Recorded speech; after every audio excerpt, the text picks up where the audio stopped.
আসসালামু আলাইকুম। আপনারা ভালো আছেন সবাই? আমরা জানি আমাদের বাংলাদেশ কৃষি প্রধান দেশ, তাই না? কৃষি প্রধান দেশে একটা গুরুত্বপূর্ণ বিষয় প্রাণী সম্পদ।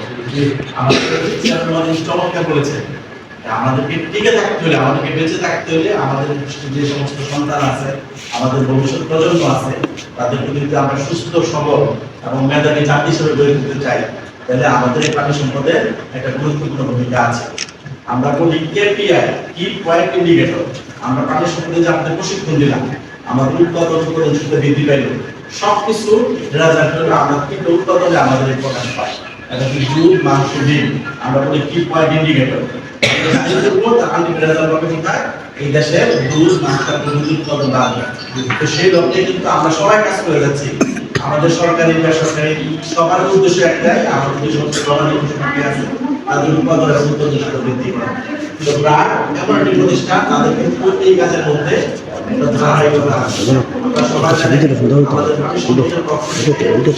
এর আগেও কিন্তু প্রচুর কাজ করেছে এবং তাদের কাজের যে বিষয়টা আছে আমরা সবাই জানেন আমাদের কাজ করতে পারছি। আমি প্রায় অসংখ্য ধন্যবাদ জানাই। পাশাপাশি আমাদের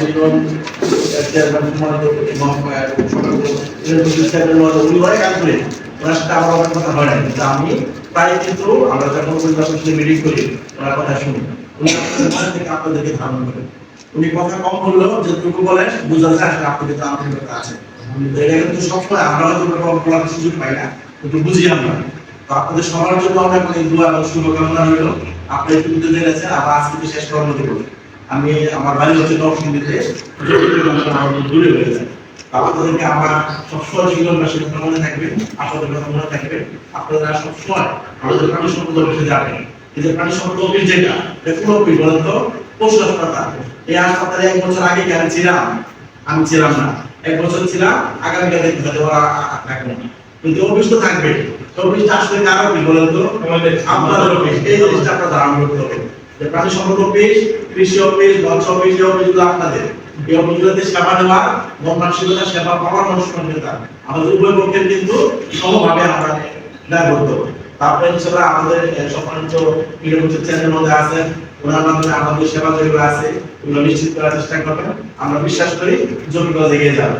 এবং জমিগঞ্জ বাসী সম্পর্কে আমাদের নেগেটিভ ধারণা ছিল, এখানে খামারি বা খামার গরুকে না, কিন্তু এখন বর্তমানে একটা কিন্তু ভিন্ন। প্রচুর খামার রেজিস্ট্রেশন হচ্ছে।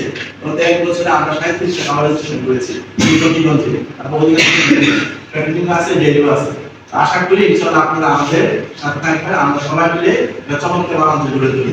এই আশাবাদ ব্যক্ত করে আপনাদের সবাইকে অসংখ্য ধন্যবাদ জানাই। বিশেষ করে আপনাদের এই স্যার, উনি কিন্তু আমাকে মোটামুটি আসতে বাধ্যই করেছে। মানে আমি আসলে বলতে পারছিলাম না, কারণ আপনি সময় করে অর্ডার হয়েছে। তারপরে ওনার আন্তরিকতা এবং ওনার আগ্রহের জন্য কিন্তু আমার আপনাদের সবার জন্য দোয়া রইল। আপনারা আমার জন্য, আমার আপনার জন্য দোয়া করবেন। আসসালামু আলাইকুম।